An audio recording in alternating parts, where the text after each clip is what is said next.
साल 2022 के नोबेल पुरस्कारों की घोषणा हो गई है।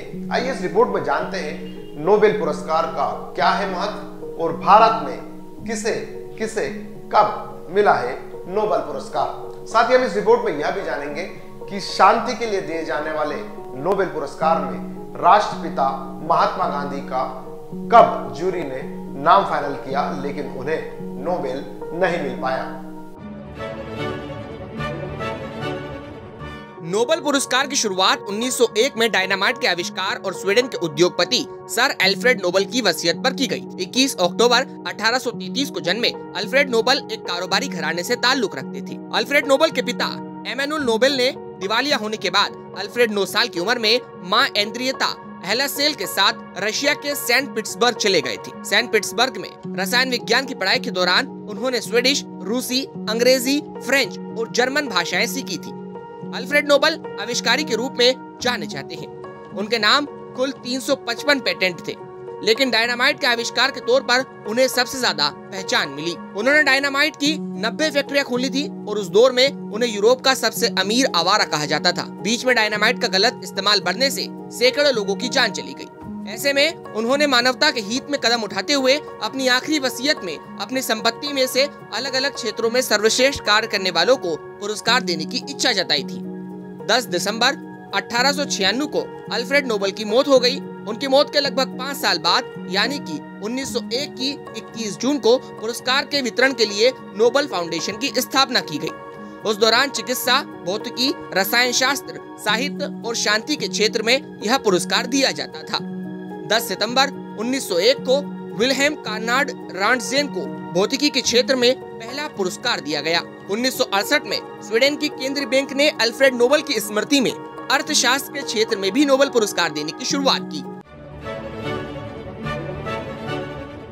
पुरस्कारों के विजेताओं का चयन अलग अलग श्रेणियों में अलग अलग संस्थान करती हैं। फिजिक्स, केमिस्ट्री, अर्थशास्त्र में नोबेल पुरस्कार विजेताओं का चयन royal Swedish academy of sciences करती है।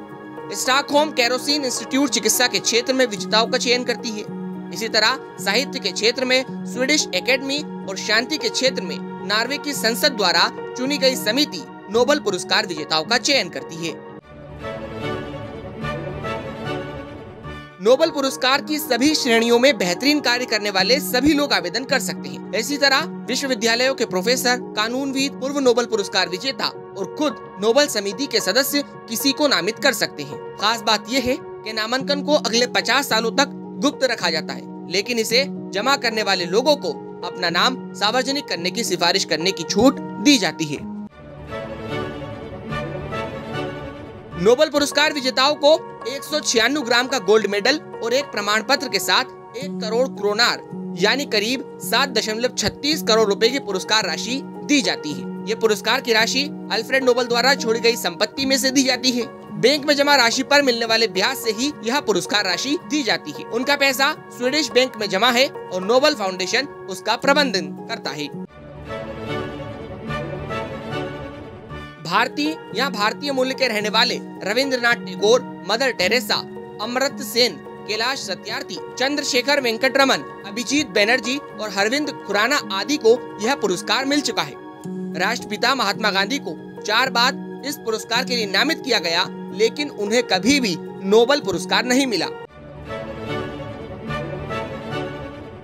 साल 2022 के नोबेल पुरस्कारों की शुरुआत मेडिकल में दिए जाने वाले नोबेल प्राइज से स्वीडन के वैज्ञानिक स्वांते पावो को नवाजा गया। फिजिक्स में दिए जाने वाले नोबेल को 3 वैज्ञानिक एलन एस्पेक्ट, जॉन फ्रांसिस क्लासर और एंटोन जिलिंगर के बीच साझा किया गया।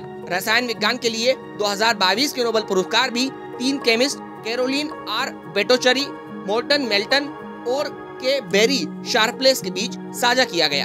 फ्रेंच लेखिका एनी एनैक्स को 2022 का साहित्य का नोबेल पुरस्कार दिया गया, तो वहीं 2022 का शांति पुरस्कार बेलारूस के मानवाधिकार अधिवक्ता एलेस वियालित्स्की, रूसी मानवाधिकार संगठन मेमोरियल और यूक्रेनी मानवाधिकार संगठन सेंटर फॉर सिविल लिबर्टीज को दिया गया है।